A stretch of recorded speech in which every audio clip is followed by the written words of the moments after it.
A very good morning to you. This is Tony and Themba, optimizing people, teams, leadership, culture, and we're going to be talking to you about selling and promoting to different kinds of customers. Come a little closer, Themba. You're too far away from me. Thank you. Morning, how's it going? I'm good, man, and you? I'm good. Let's go. 3, 2, 1. Cheers. Okay, so I think this is just a follow-up concerning the session we actually had yesterday with one of our biggest clients.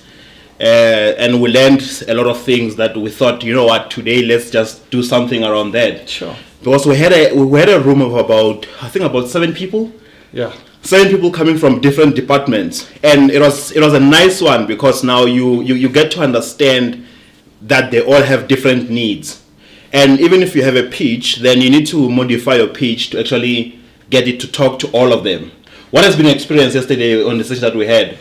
I thought it was quite interesting because we had procurement, we had training, we had technical guy, new business technical guy, we had CSI, we had the transformation, and we had the ESD development. So exactly, they all come with different hats, different expectations, different points of view that they want to discover. So it was quite a complex process to be presenting to the points of each of them. Because remember, we asked them the question, what's important for you in your business? What are your biggest challenges? Yeah. And what are your goals? Yeah. And we got such a diverse range of what their focus points are and what their goals are. So how did you handle when you were presenting? What was going through your mind when you were presenting there? Okay, I think for me, you need to be able to adapt, right? And the most important thing is, remember, the key, guys, here is that you need to sell to the client what they want, not what you think you want. So the first thing which was good that we did is to actually ask them the question, what are your top 3 challenges? So each one of them actually gave their challenges and pain.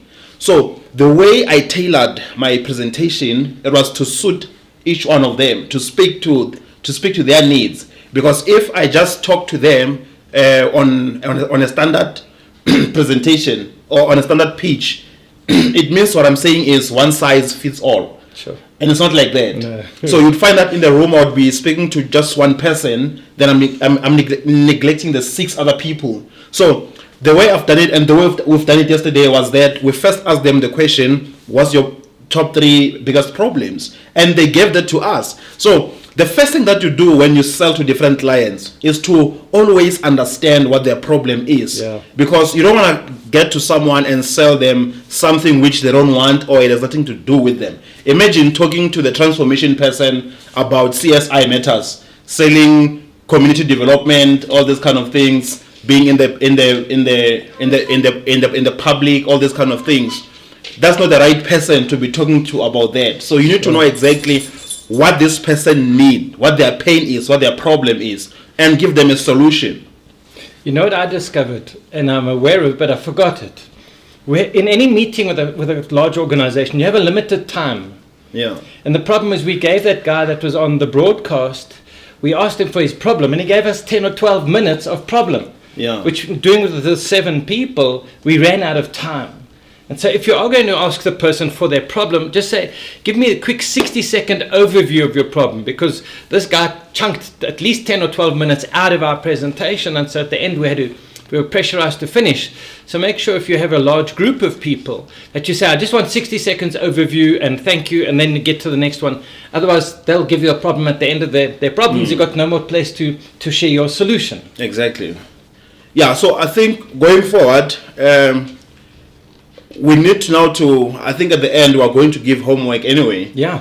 To get always. Yeah, exactly. Learn and grow. Yeah, learn and grow. Because I think it's important for us to get feedback from someone who's watching this video to say, this is what I'm selling, right? And these are my different clients. How can I develop a selling strategy that talks to all of them? I think the important process, step 1 is you have to be aware that if there's a financial guy in the room, he's not looking at the structure of the process and the content of your training. He wants to know money, numbers. What's it going to cost me? How many people? cost per person, what kind of return on our investment, I'm going to put in X amount of money, how much am I getting out? But he's the financial guy. Yeah. But that transformation lady, what do you think was important for her? Because she's got a different mindset, different expectation, different need from the accounting guy. Exactly. What was important for her was transformation beyond compliance, because you see this PE thing that is going on. So many companies are doing it just as a tick box activity and stuff to say we're complying and stuff. But she's looking for something that is more than just compliance, So when we had to speak to her at that level to assure her that what we're proposing is actually transformation beyond compliance. Sure. We're not just wanting them to put in money into the program. We're wanting them to put money, and what we are guaranteeing them is impact. That you put in the money, we're going to make the impact that you are looking for. But as we're talking right now, I'm thinking that I think I should introduce the viewer to the 4Ds. The 4Ds, which actually makes it easy to remember. That's what you used yesterday. Exactly. Share it with them. Yeah. So you need to use the 4Ds that will help you understand the buyer's decision-making process, or the buyer's and seller's process. So the first D is it's obviously a discover, right? You need to discover who the client is. This includes prospecting, this includes cold calling, it includes physical visits and getting in touch with the client. The second thing that you do, which is the second D, is diagnosis. This is now you being playing doctor. When you come to me and say I'm sick or I've got a headache, I must first put you into some diagnosis process where I'm trying to understand exactly what you may have eaten, all these kind of things. So it's the same thing as a client. You don't just get there and offer them solutions. You first ask them questions. Where are the challenges? Where have you gone wrong? What do you think is the problem? All these kind of things. And the third D is design. And the design part, you don't design solutions alone by yourself, because otherwise you're going to design the wrong thing. You want to include the client in the process. Yes. So this includes questions. This includes sending them questionnaires, doing a little bit of surveys, doing a little bit of tests, whatever the case might be. So you want them to be part of the process. You don't want to design something and just go and throw it to them to say this is the solution. But if they are part of the process, then they'll appreciate it, and they'll even learn more. Being part of the process, they will learn more of what they need to be doing in their businesses. And the last D is deliver. You now deliver the solution. So this is now when that's the sale is made. Now we're getting the sale is made. Delivery. The sale is made. The sale is made. Then now you are going to deliver, because you cannot get to the diagnosis and the design if the sale has not been made. Because once you get to the design stage, it means now you are in agreement that there's a problem that we need to be solving. Because remember, that's what selling is all about. Selling is not forcing people to get into things. Selling is making you understand that you've got a certain problem, and I'm saying to you that I can help you solve the problem. So before we went to them, we did check to see what their problems were. Exactly. What would you say is their overarching main problem? The numbers. And I think that's how any business discovers that they have a problem. Their sales are down by 10, 20, 30%. Exactly, the numbers were down. And the numbers for me is a symptom, not a cause. It's a consequence of something versus it's a result of people, teams, leadership, culture. Yes. I think for the basic salespeople that are getting out into the market and typically seeing people, number one, remember whether it's a man or a woman, the racial differences, the positional differences, they all come with a different mindset, a different set of values, different expectations as a fundamental process. So customize what you are presenting to them, that it speaks to their interest and passion. But I want to share something else that takes it to the next level of complexity, which is where you've been doing well, is people have a different kind of mindset. And if you watch us and you watch other people, when we're thinking about something, so if I ask you the question, what did you do last Saturday? So I have to think about it. Tell me, what did you do last Saturday?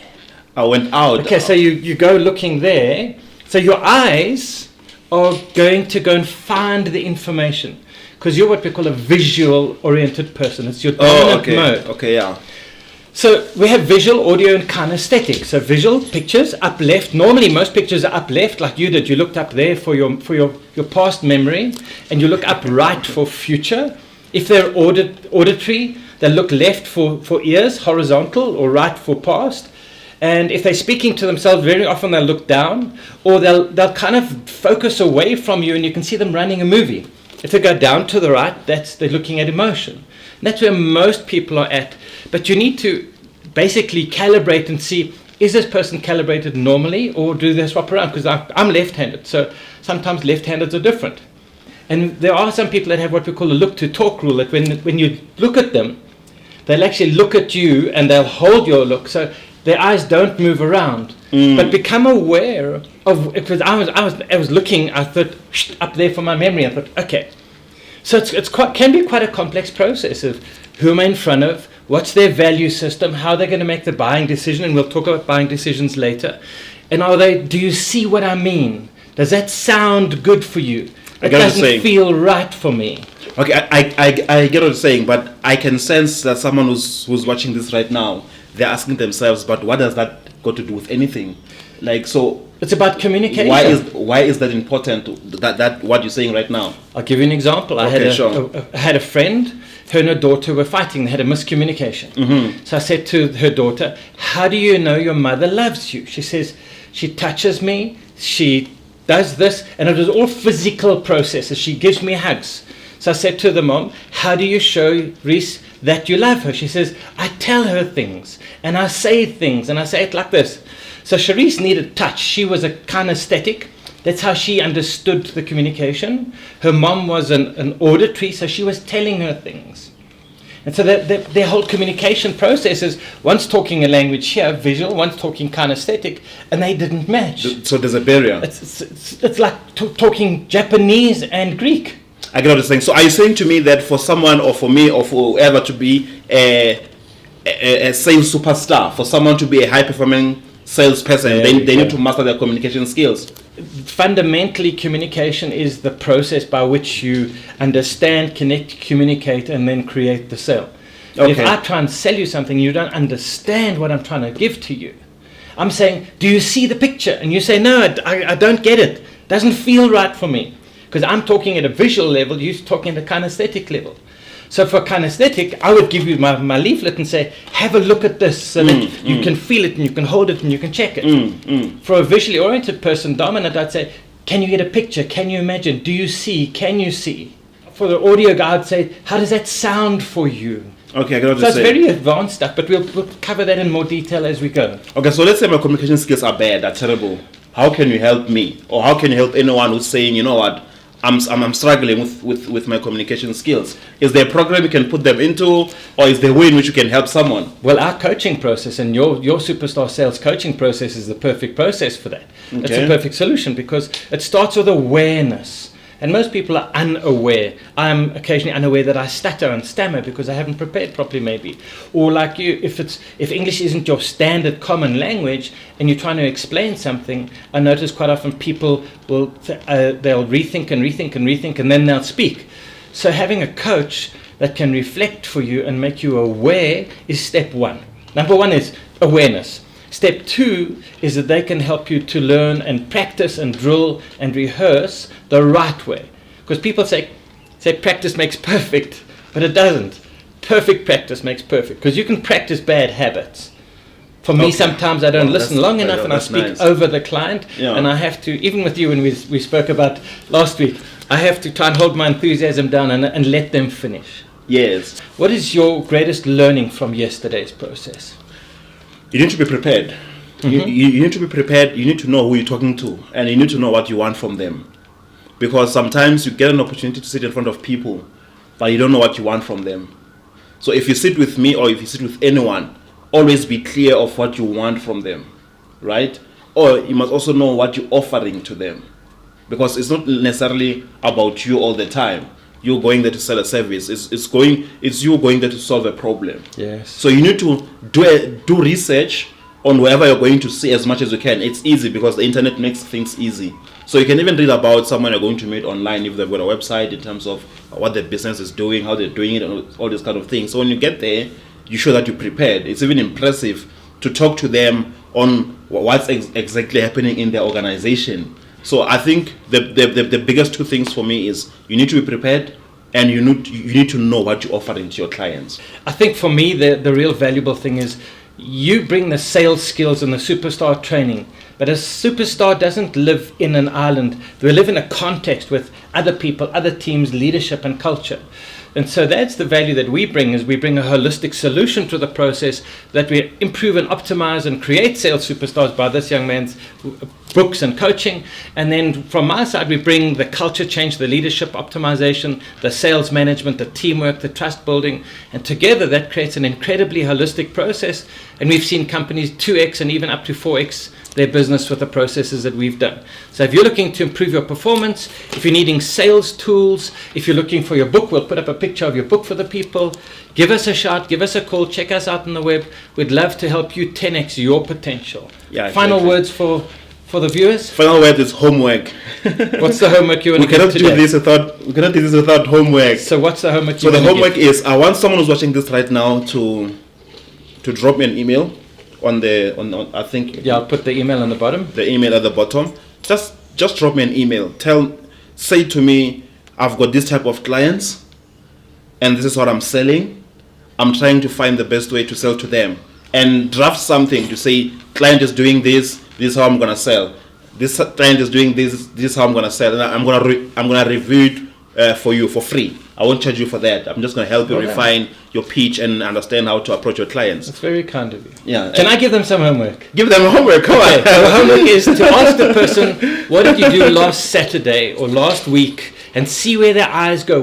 Become aware of their eyes. Ask them what they're planning to do, or where they're going on holiday in December, and watch where their eyes go.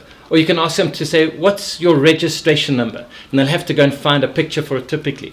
But become conscious, become aware, and that'll help you become a sales superstar. Okay. All right. Thank you very much. We'll see you on the wild side. All right. Bye-bye. Cheers. Bye-bye.